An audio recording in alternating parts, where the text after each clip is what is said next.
At Grand Rapids Chevrolet GMC in Grand Rapids, Minnesota, we have the trucks.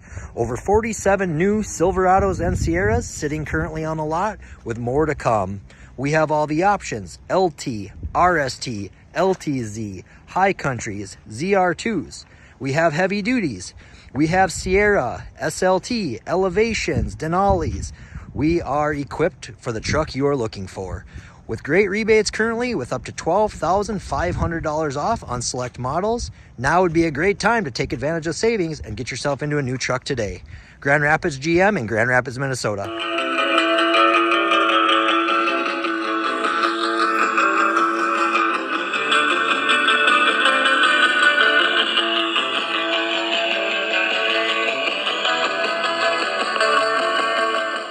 Welcome everybody to the Tea with Miss McGill show, presented by our friends over at Fortune Bay Resort and Casino. Make plans today to visit Fortune Bay Resort and Casino on beautiful Lake Vermilion. Fortune Bay offers you 172 rooms in a smoke-free resort environment, indoor pool, full-service marina, RV park, world-class golf, several dining options, a bar, and of course 24/7 gaming. Get up there to get your game on. Visit fortunebay.com for more details and plan your trip to Fortune Bay today.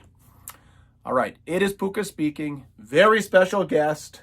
Coach Larson couldn't make it, so running solo. But I've got, he's a father, he's an author, he's a Hall of Famer, he's even a podcaster, Minnesota's own Dick Beardsley. And if you've heard that name, the 47th annual Grandma's Marathon is coming up. Dick Beardsley was the record holder for, 33 years? Correct? Yes, 33 years, Roger. Yep. So we're getting off the hockey a little bit. We're still into athletics. I did play hockey for a little bit. Oh, you did? Tell us more. Okay, so I tried playing hockey, and I wasn't very good. I made one goal my entire hockey career, and I think I faked the goalie out because I took a slap shot and kind of whiffed it and was going so slow. A trickler. Yeah, it was a trickler. So you know how you put your stick up? I put my stick up, celebrate. I go right on my hinder, So get this.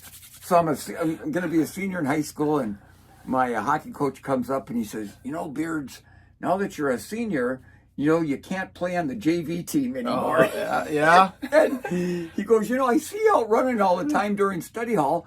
Maybe you ought to put a little more effort into that. Roger, I haven't had a pair of skates on since then. Oh, it was some of the best advice I ever got. Yeah, right. There you go. Yeah, exactly. Led you down many great paths. All right, so folks, episode 87, hit that like button. We'd appreciate that, and we're going to get into it. By the way, real quick, how's fishing? It's picking up. This weather has been so up and down since the opener on May 11th, and all these fronts coming through. In fact, here in Bemidji, we just picked up another inch of rain, overnight. But if we can get about a week of nice, steady weather, the bite's going to really pick up. It's not bad right now, but it's going to get a lot better as we get into the month of June now. Okay, yeah. So Dick's, we're going to talk more about this later, but Dick's a fishing guide here in Bemidji. So, all right. So anyway, like I said, lots of running. All that good stuff. So, like I said, our fan base is mainly hockey. So why don't you give our audience just a quick, who is Dick Beardsley? Yeah. So I'm Dick Beardsley. I started running when I was a junior in high school. Yes, I was 17. So you really did listen to that hockey I did. Like I said, I tried playing hockey, but big outdoor person. I mean, just growing up, my dad started me fishing when I was 2 years old. I started my own fishing guide business when I was 12, and I'm 68 now, and I still love doing it. But very much into the outdoors, hunting, trapping, the fishing, the whole kit and caboodle and things like that. And then my running, I wasn't very good in high school. I never made it to a state meet in Minnesota here in track or cross country. But, I just fell in love with the sport. And I owe a lot of credit to continuing my running after high school. I went to a little college, the University of Minnesota at Waseca. It was a small 2-year college. Doesn't exist anymore? No, it's a federal prison now. So I've never heard where I went to school. And but my coach there, who's in his 80s now, and just a great guy, and I still keep in touch with him. His name was Coach Folkrod. And one day after all the other guys had gone in, him and I were walking back into the locker room after he was timing me doing some extra 400s. And he put his arm around my shoulder, and he says, Dick, I really believe you can become as good of a runner as you want to be. And I never forgot that, Roger. And there were many times after college, I thought about just hanging it up. And, my dad wasn't very encouraging because, what do you mean you're going to try to be a good runner, Get a job. Yeah, get a job. Exactly. Well, when you're training 2 or 3 times a day, it's hard to hold down a job. And so a few times when I thought about throwing in the towel, I thought, nah. I remember what Coach Volkrod said, and then I just happened to be in the right place at the right time, had good coaches along the way, and I still run every day. Oh, you do? I still do, but I tell you what, Roger, if I ran any slower, I'd be going backwards. I was on the track, I don't know, a month ago, and I used to run the 400. Okay. And I was just doing a little jogging with my kids, and it felt like it took a day to run one lap. I ran for one. I'm like, I'm only halfway. Like, I used to do this in under a minute. And now I'm just like, oh, yeah. So I know. Roger, I can completely relate. I could not run one lap on a track at the pace I used to be able to run marathons. Marathon, yeah. You're marathon. Yeah, times change things. Yes, they do. All right, so you started as a junior and you ran cross country. So now I got to ask, because there's rumors out there from the 70s that there's this crazy guy from Edina, Walleye Scott. There's rumors that says he beat you in cross country back in high school. Is this and which school? I went to Wayzata High School. Okay. Yeah, I grew up out back then where I lived was out in the country, back then. And Wayzata was just a little school back then, but yeah, anytime I go fishing with my good buddy Scott Hansen, honest to gosh, or he sees something, I used to beat this guy, and he did. He used to clean my hinder in cross country. Darn cake eater, huh? Jeez. Not anymore, though. Not anymore. Oh, that's very funny. So, limited success, but So how did you decide? You decided to run in college, or did they recruit you to run in college? Or was that just one of those deals where there was openings and you? So here's the deal with that. This is again how just things fell into place. So I decided to go to this small college, and when you fill out an application or something, they put if you were any sports or anything like that, and I put down I ran track and cross country. I didn't know they had a track and cross country team there. So when I went down to Waseca to take a look at it. Of course, Coach Volkrod had seen that, and he's out recruiting, and he brought me into his office, and he goes, hey, I'd love to have you come out for the cross-country team and the track team. And like I said, I didn't even know they had a cross-country and track team. And so I said, heck yeah. So that, otherwise, my running would have come to an end. Oh, yeah. Wow. That's I know. Crazy. I know it. Okay, with all the success. Wow, that's interesting. All right, so you can find out more about Dick in his memoir, Stay in the Course, A Runner's Toughest Race. I did read this back in 2009. Yeah. So it was years, as a matter of fact, it's when the reason I remember it, I was taking breaks that's when I was getting licensed to be a financial advisor with Walleye Scott. And I would read that in between. So tell us a little bit about that, like going through the process and how much work was it to do a memoir? And like I said, get it, you can find it on Amazon. Yeah, it was, okay, so everybody kept telling me, you ought to write a book, you ought to write a book. Well, listen, I flunked 7th grade English. So my grammar, everything like that. So then I had about 3 different people that said, hey, I'll help you write a book. Okay. And the first 2 said, can you bring me any scrapbooks, things like that, so I can just go through all that? Well, I've got 4 boxes filled with newspaper articles, magazines. They should be put into a binder or something, and the first 2, when I brought those over, within 2 weeks, called me and says, it's too overwhelming. I can't do it.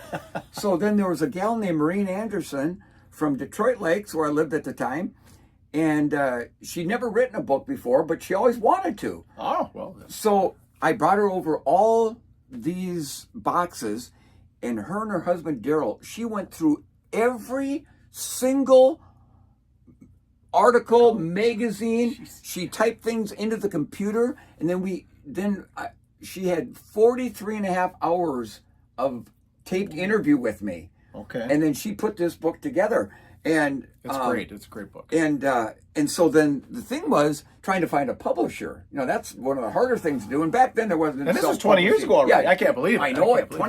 2002 it came out. Yeah. And then finally, the University of Minnesota Publishing said, "Well, we want to publish this book." Well, they've never had a book like this. Most of the books the University of Minnesota publishes they're more like scientific books. Research Yeah, like how 5 people want them. Yeah, it's very valuable to those 5 people. How to tell no the difference between a rock and a stone, And I'll be gosh dang it, they decided to take this on. And I think they told me a couple of years ago, it's the longest running book they still have that they're still printing. And it's been out, like I said, since 2002. And a lot of things have happened, since back then. And they said, "Hey, Dick, maybe you should do an update." And I just haven't had the time. Right, yeah. Okay. It would be cool. All right, we're going to carry on with Dick in just a second. We need to get in a word from our friends over at Aspire Heating and Control, your local Bryant dealer. And Bryant is, of course, the official heating and cooling company of your Minnesota Wild. Aspire specializes in gas, electric, and hydronic heating and cooling systems for existing and new construction, residential and commercial installations available. Services include forced air systems, boilers, heat pumps, mini splits. They are, of course, licensed and bonded. Give Justin a call, 218-999-5957. It's like 1,000% humidity out there right now. If you want to cut through that, get that AC going, or get a new unit. Again, it's Justin, Aspire Heating and Control, 999-5957. And, of course, smash that like button. We'd appreciate that. All right, and doing some research. So let's get into the marathoning part of your career. So, of all places, the little town of Hurley, Wisconsin. Yes. That was the inaugural. That was the commencement. 1977. I was 21 years old, and I decided, I heard all about this marathon. And so you'd been running college a little bit. Yeah, ran in college, and it seemed like when I got into college, I could run way further in races than you could in high school, up to 10,000 meter. And it seemed like the further I ran, the better I seemed to do. So I heard about this marathon. I thought, well, how hard can that be? When you're 21, you can think you can run through. That's when I ran one. Yeah. And so I think my longest run was maybe a 10-miler or something like that. And I ran that race, and I ran 2 hours and 47 minutes for my first one. And I remember thinking, I'm never going to do this again. I hurt so bad. The next 2 days, I could hardly get out of bed. I could hardly move. Well, it's like anything. You have a bad experience. After a couple of months, you kind of forget about it. Well, then I heard about the City of Lakes Marathon that fall, which is the prelude to what Twin Cities Marathon is today. Oh, okay. It was 4.5 loops around Lake Calhoun and Lake Harriet in downtown Minneapolis. Well, I ran that one, and I got done with that one, and that's when I thought, okay, I never hurt so bad. I passed out at the end. It's over for sure. Yeah, and then I got over that, and then I thought, and again, I didn't do the proper training. I thought, if you're going to continue to try doing these marathons, you got to train for them properly. And then I started doing that, and then things just kind of started coming around. Yeah. All right. So then, you go through the process, and of course, there's a couple that you're really known for. Of course, first off is London. Yeah. And is that 81? 1981, the very first London Marathon. Tell them the story about how you finished London. Well, first off, can I back up to 1980? Sure. Yeah, absolutely. Yeah. So in 1980, I had qualified for the Olympic Marathon trials. You had to run, back then, to qualify for the trials, you had to run 2 hours, 21 minutes, and 56 seconds. Well, I went up to the Winnipeg International Marathon in 1979, and I ran 2 hours, 21 minutes, and 54 seconds, so I qualified. Yeah, perfect. Well, then I got sick I got real anemic the winter of 1980, and the trials were in May, and I kept running. They thought I had a leukemia, but it was just a bad case of anemia. And so I thought, well, I'm going to run the trials race just so I can tell my kids and grandkids, hey, the old man, he made the Olympic trials, and then that was going to be it. Well, lo and behold, I'd never broken 2 hours and 20 minutes. And that day there was 250 guys that had qualified for the trials. Wow. And I finished 16th overall and ran 2:16:01. And I'm not kidding you. I wasn't halfway through the chute, and I'm thinking, I'm not quitting now. Now, if I would have run another 2:20, 2:21, I can guarantee you I would have hung up the shoes. Yeah.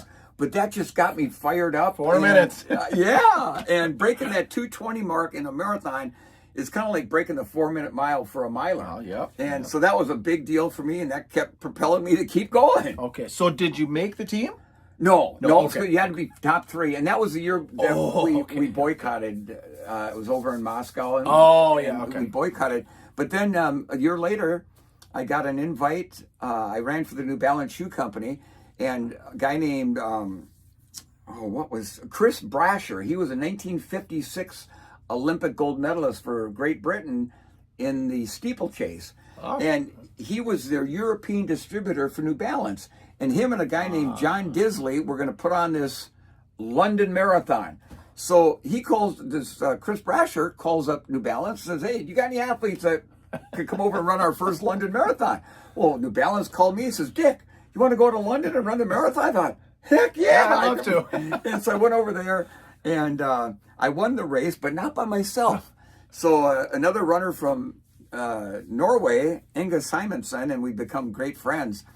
Him and I broke away coming off the Tower Bridge at about halfway, and then it was dueling it out the whole way, and right at the very end, we clasped hands, put them up, and we came across the finish line together, and we've been great friends ever since. And the neat thing about winning the first London Marathon, we ran 2:11:48, which was a personal best at the time for both of us. But it's been the slowest winning London Marathon time really? since.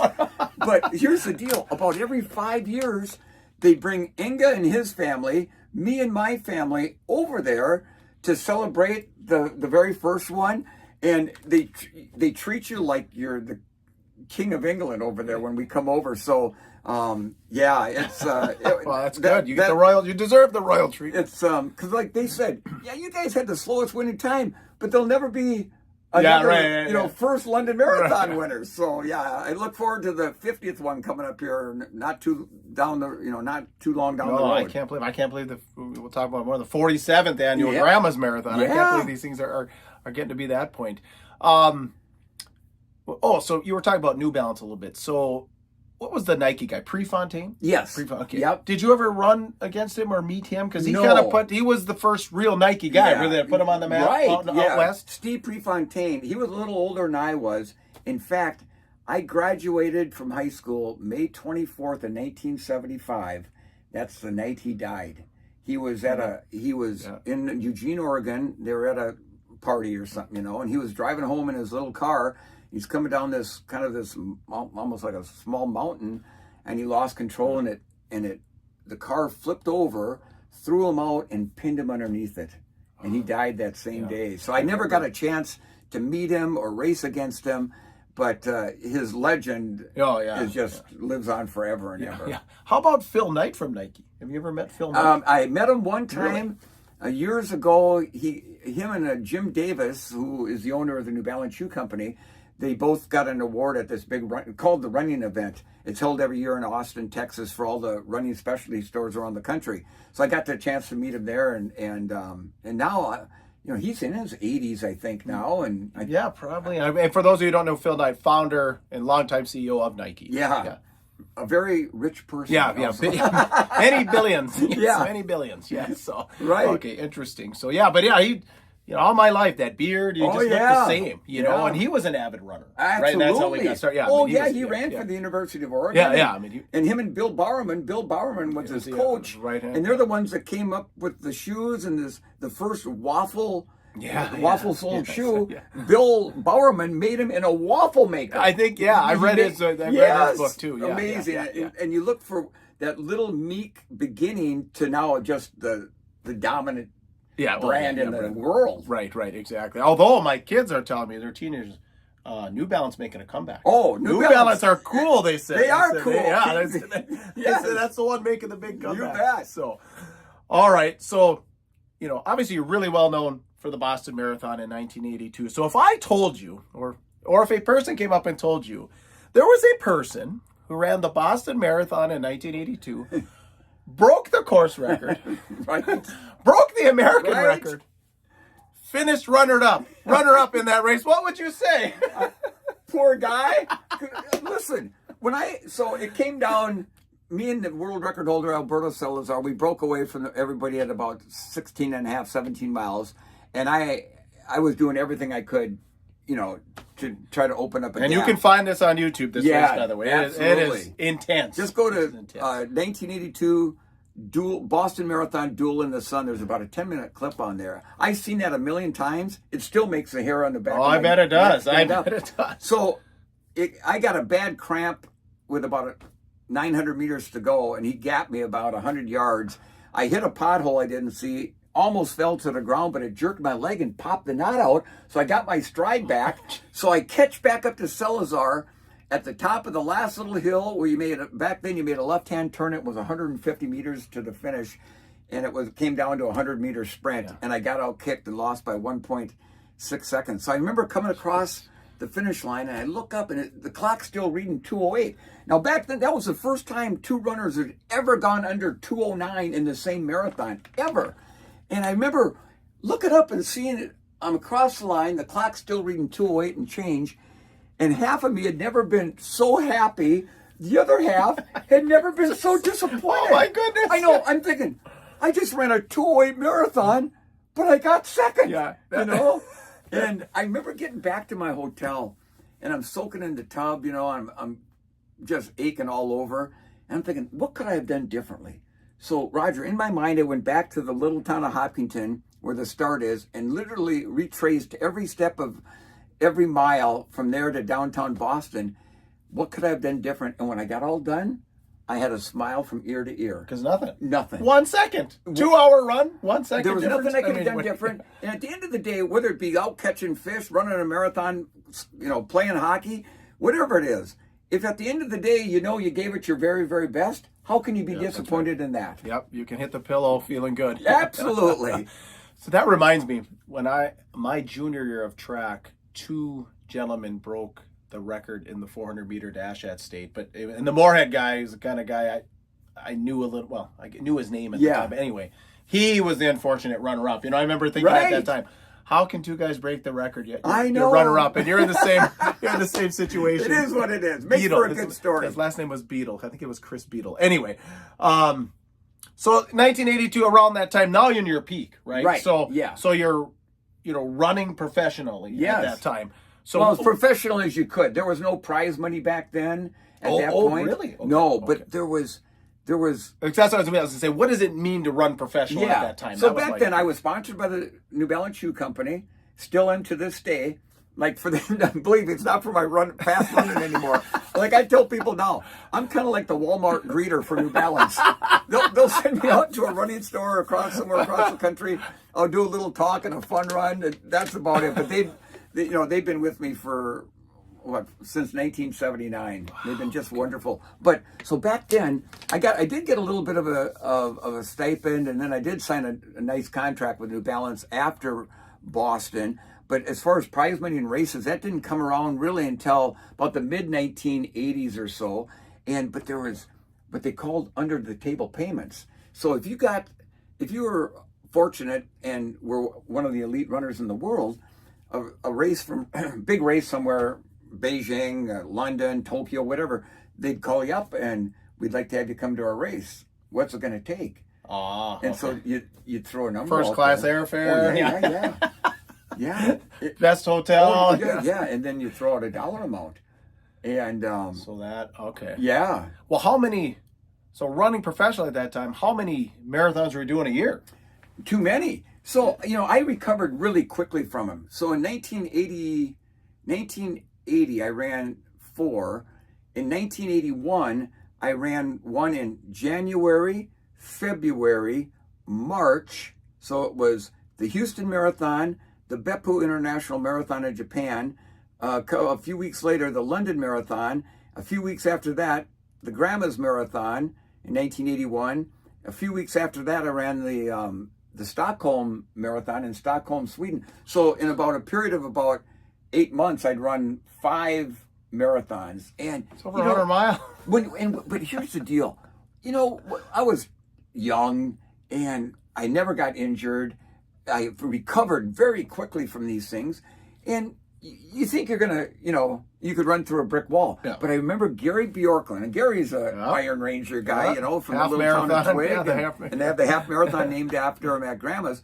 Well, and Gary won the marathon at Grandma's in 1980, ran 2:10:20 and set the record. And then I raced them in 81. But I remember he came up to me. He saw me at a race somewhere, and I'd been running all these marathons. And he goes, Beards, he goes, be careful. I know you're on a roll, but, these marathons have a way of catching up with you. And I'm like, okay, BJ, yep. And I went in this year and out the other, And sure enough, after I won Grandma's in 1982, I started having Achilles tendon problems, and my running career at the top slowly started going the other direction. I ended up having 2 rebuilt Achilles tendons done by the Olympic orthopedic surgeon at the time, Dr. Bill Clancy, and after the first one, so I missed out on making the team in 84. That was my best shot.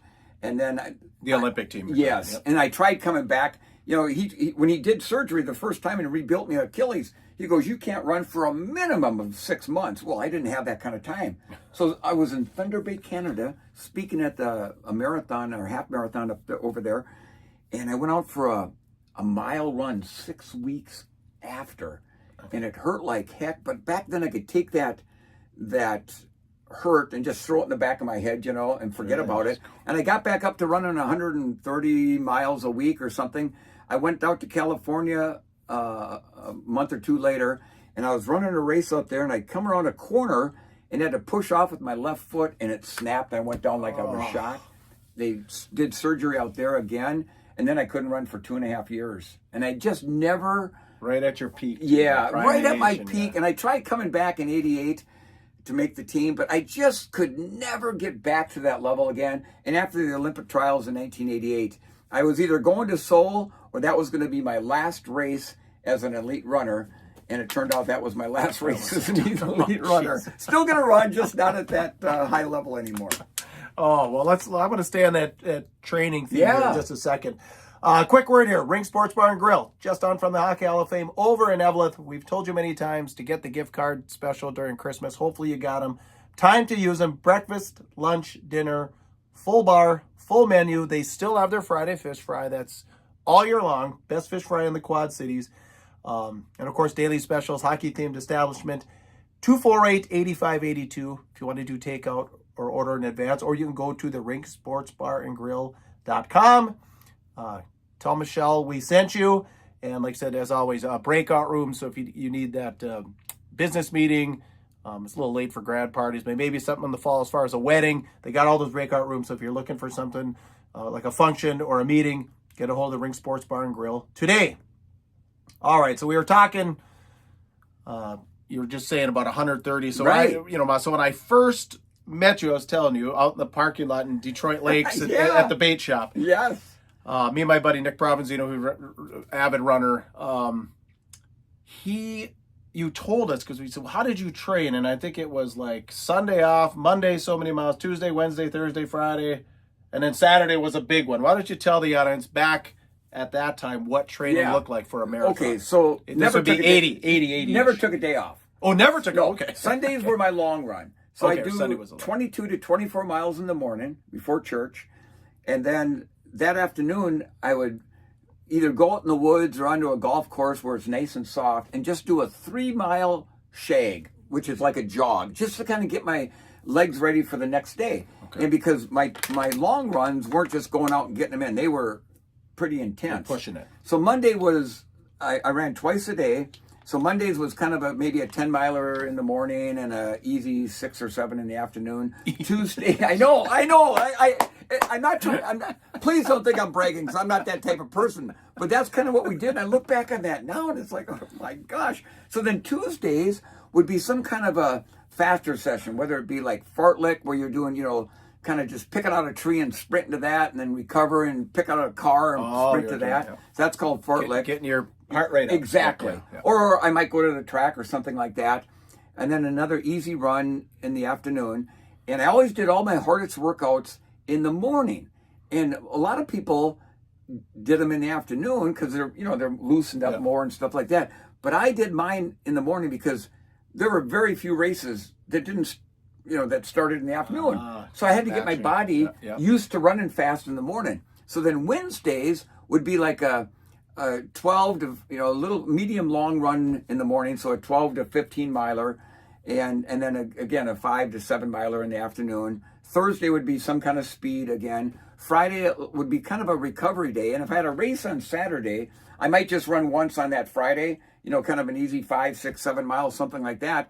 And then back then, all of us that were at that level, we raced almost every weekend. Now it wasn't a marathon every weekend, but and there were not hardly any 5Ks back then. But like a 10-mile race, a 10K, a 5-miler, something like that, and then boom, start the cycle all over again on Sunday. Jeez, So, unbelievable. I know. I look back at that now, Roger. It's like, man, I go out and run my 5 miles every morning now, and I'm thinking, that would used to be my shag, just... That was your recovery day. Like you said, you called it your recovery day. Well, I have another buddy, Izzy. So he asked this question. He's actually a cross-country and track coach over at Rock Ridge, Evelyn, Virginia over there. But he's like, so speaking of the training, so he's like, and he's run grandmas numerous times, Chicago.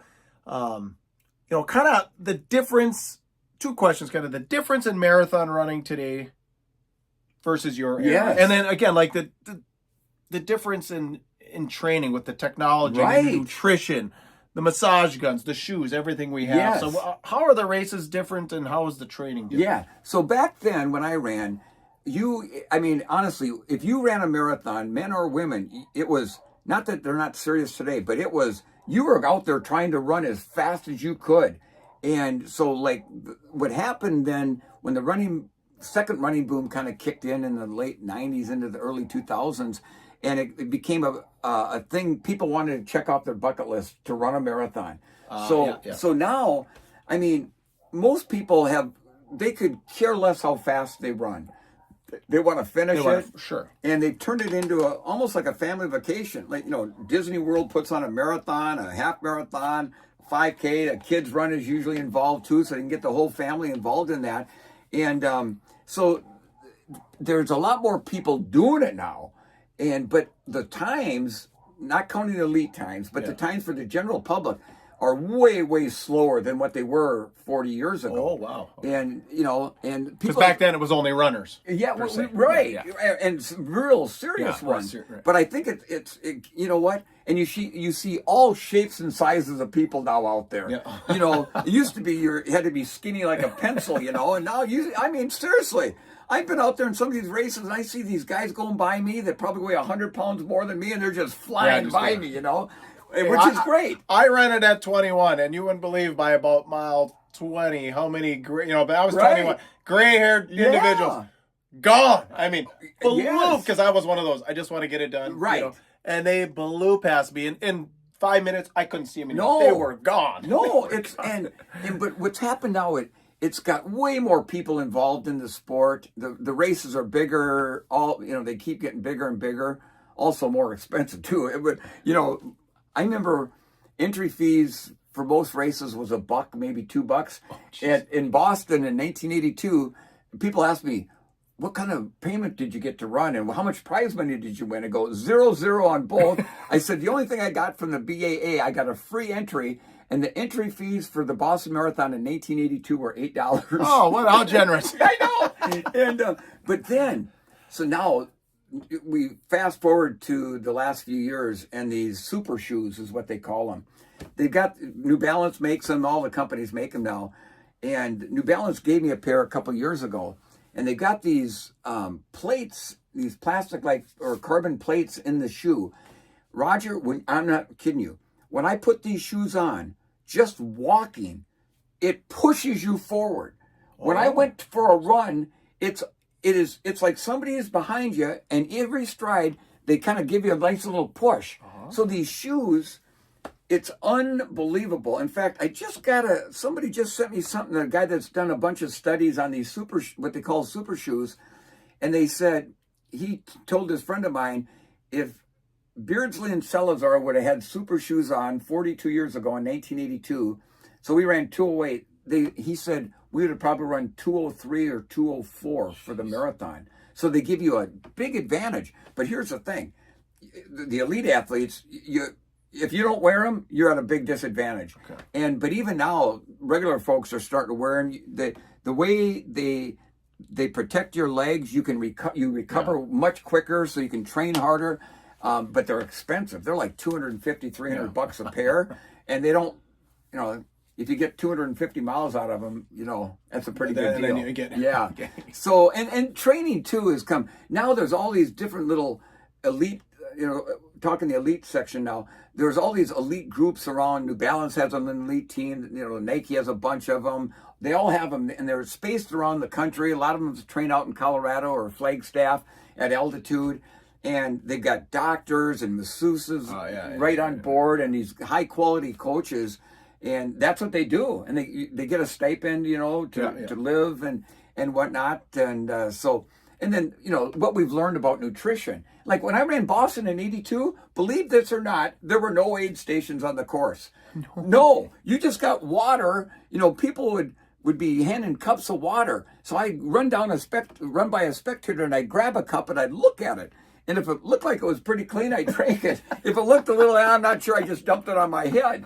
There were no goos, gels, and jelly beans and things like that. Sports drinks were just starting to hit the market, but they weren't available then for running. And so that part of it has come a long, long way. And now when I got into my, 40s and 50s, I kind of got a little serious again with the Masters and the senior division. So I was back running marathons in my 50s, in the 240s, things like that. And I would take those gels, about every 5 miles. And honest to goodness, within about a mile, you could feel it kick in, and you had that little extra bit of energy. So from that standpoint, and what we've learned also about just overall nutrition, for sure, is really helped the athletes. And it's crazy. Who knows in another 40 years what it's going to be? Well, yeah, exactly. Well, yeah, like you said, the massage, the recovery. Like I said, when I got done with grandma's, as a matter of fact, I was staying with a buddy who's going to college. Yeah, I walked all the way up that hill. I don't think I ate. Right. After, I should have had something, exactly. Right? I mean, I was starving, and it was 90 degrees, you get done at whatever, noon, we walk up to this thing, I don't know, I had probably a couple of beers. I can't remember, it was so long ago, but it was just no, not even the thought of recovery or anything. I had to go to work on Monday. Yeah. So. Well, this is how different it is. So, a lot of the top athletes, after a hard workout, run, a game or something, they soak in an ice bath, Ice baths Gets, are huge, okay, 2 hours after I was done at Boston in 1882, I was so sore. I did just the opposite. I got to my hotel room. I drew the bath water as hot as I could stand and sat in the hot tub. That was probably the worst thing I could have done. Yeah, it's all changed. Yeah.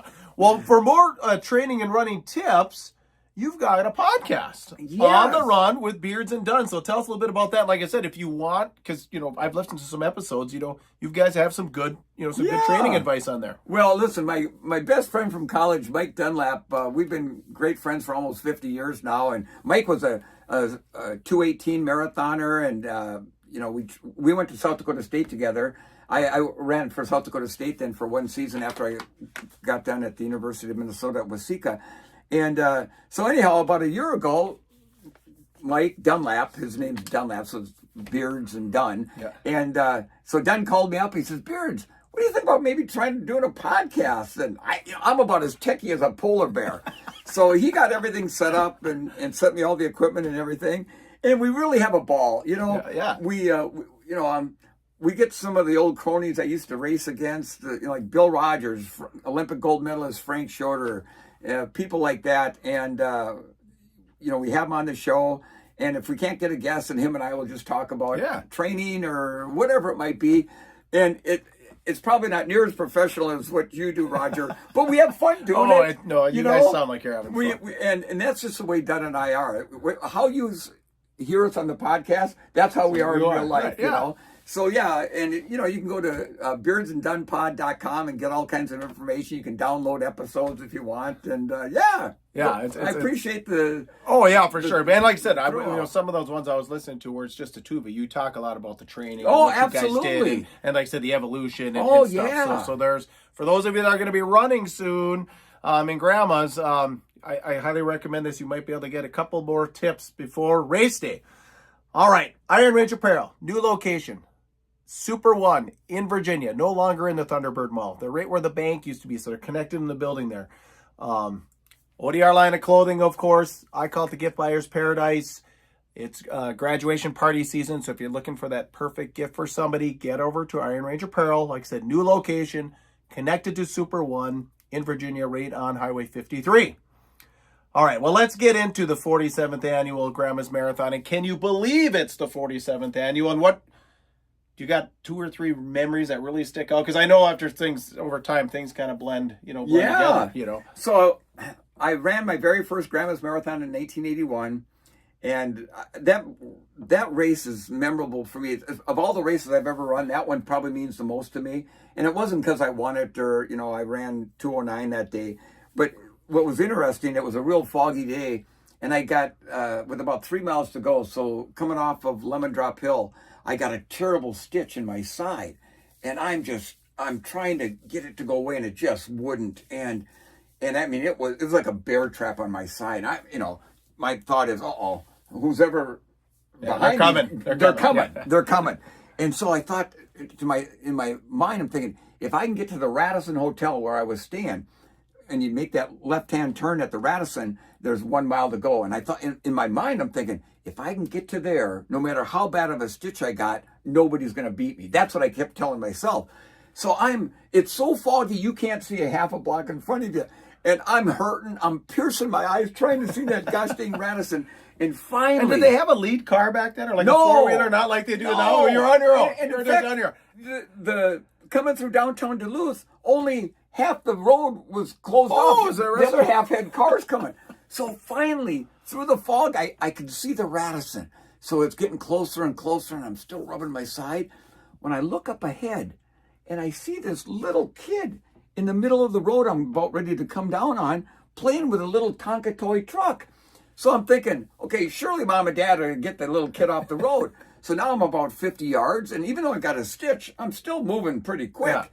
And 40 yards, kid's still there. So I start yelling, the kid, get the kid out of the way.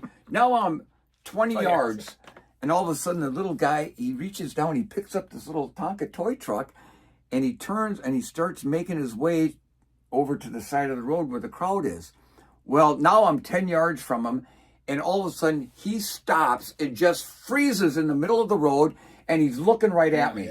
And with his eyes are about ready to pop out. I'm thinking, what am I going to do here? If I go to my right, I'm going to run into the cars. If I go to my left, I'm going to run into the crowd, or do I take the kid out? I took the kid out. I mean, I ran smack dab into that little kid. He went flying off into the crowd, and I remember looking back, and I could hear him crying. I'm thinking, well, that's good. It means he's still breathing. And it made my stitch go away. Oh, jeez. Yeah. Like hitting the pothole. It was like hitting the pothole.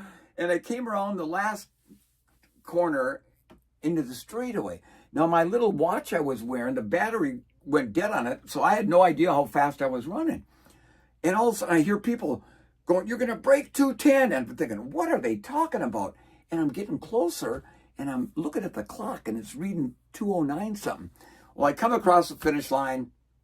The clock stops at 2:09:36, and I was jumping up and down like a little kid that just got a new train set for Christmas. And my mom and dad, and here's why this race was so special.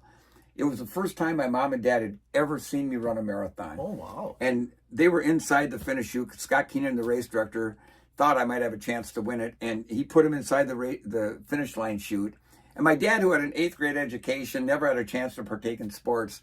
I come through, my dad's crying, my mom's crying, they're hugging me, I'm crying. It was just such an emotional thing. And I'm not making this up. I was the only boy in the family, the oldest kid, so my dad and I were real close. And if I was with my dad somewhere, didn't matter where it was, within the next 3 months after that race, he'd go up to perfect strangers and go, you know what this is? It's my kid. He won the Grandma's Marathon and set the record. So that was special. I went back then in 1882 and was fortunate to win it again. A little bit slower time, but a lot different weather conditions, warm and a headwind. But I've been back every year since.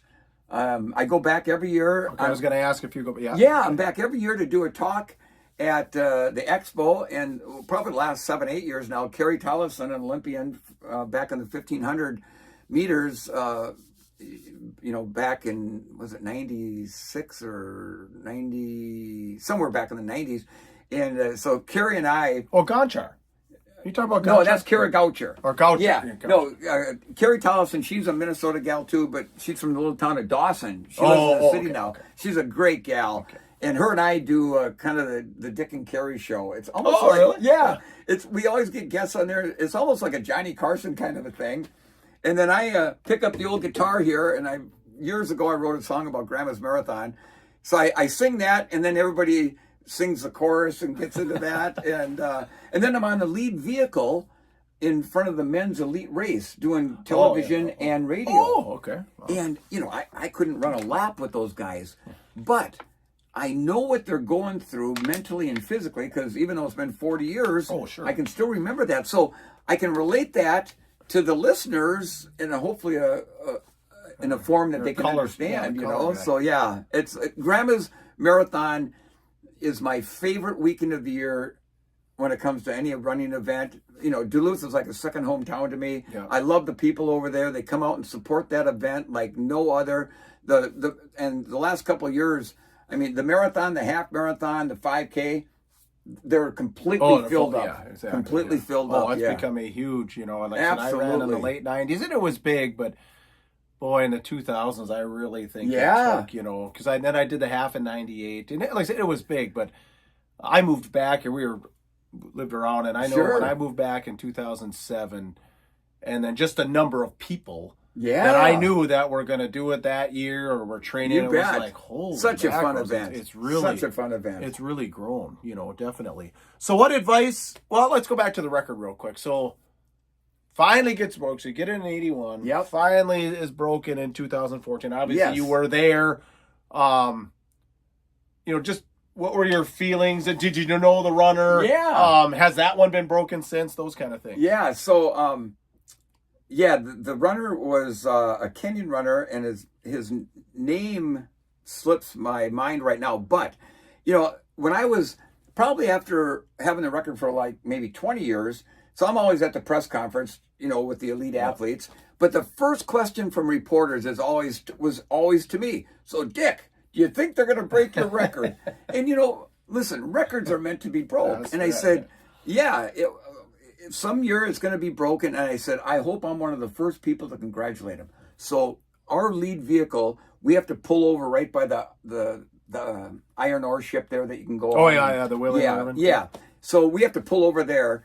So I jump out of the back of the van, and I see, I wish I could think of his name. Anyhow, I see the Kenyan runner coming. I go, I think you can break it. I think you can break it. So all of a sudden, the phone inside the van rings, and it's somebody from Grandma's Marathon, and they're going, get Beardsley over here now.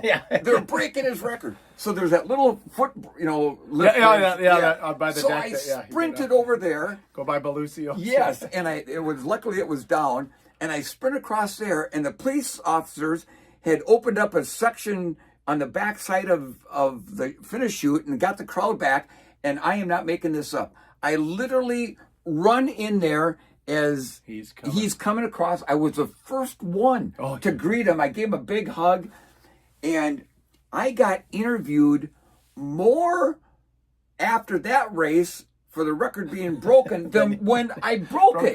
And every TV interview, radio interview I did, Roger, it was such an emotional thing. I get all choked up, and it wasn't because I lost the record, and I'm going to get choked up now. I got to say this. It was such an honor to be a Minnesota kid and have that record for 33 years. That's why it was not that the record was broken. I was glad it was broken, but it was such an honor to be this Minnesota kid and have that record for 33 years. Absolutely. Yeah. That's why I introduced you, Minnesota's own. That's what I said, Minnesota kid.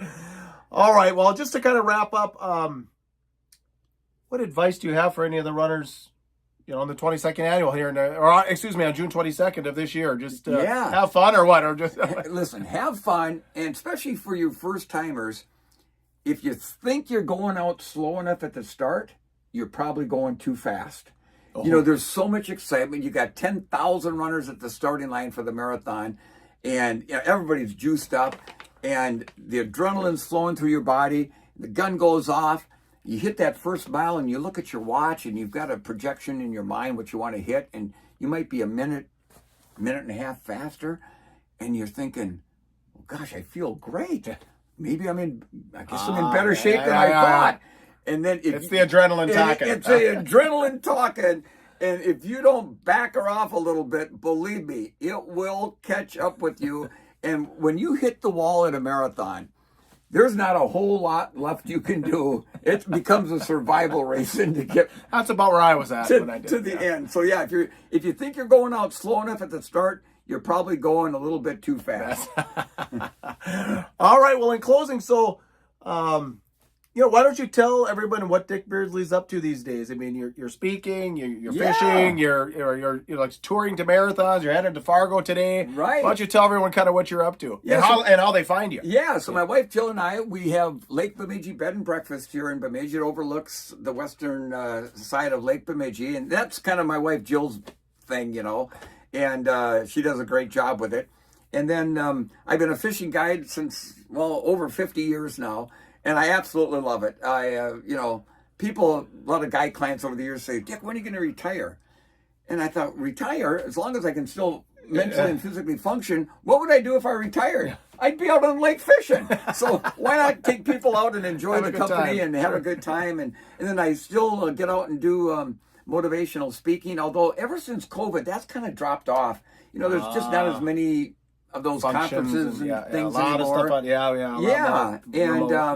But I still get out to Grandma's Marathon every year. I've kind of got a lifelong deal with them, and now I'll be at the Fargo Marathon, and I've got a few other events I'm at, and our Beardsley races. That'll be our 28th or 29th coming up the Saturday after Labor Day in Detroit Lakes, our half marathon, and so that's always a lot of fun. So yeah, just keeping real busy. Sounds like it. Geez, you got a lot going on. Yeah.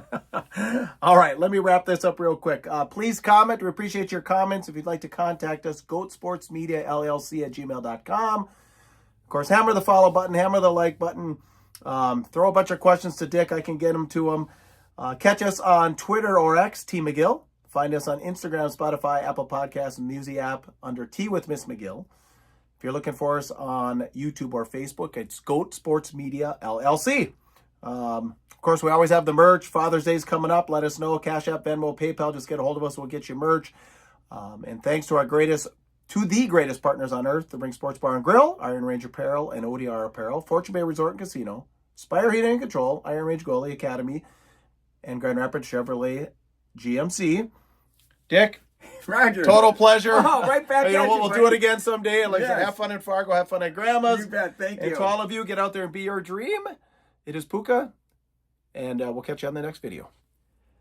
Thanks for tuning in, everyone. If you liked the show, please leave a review and subscribe. We would appreciate that. It is Puka, another show from Goat Sports Media that we'd like to tell you about. If you're into dirt track racing, it is that time of year. The One to Go show covers dirt track racing in the upper Midwest each and every week. Facebook, YouTube, podcast. So find it at all your favorite places. Join Ryan Aho, hockey coach Jeff Krause, and Bert Lehman is break down all the action weekly. Check them out right now.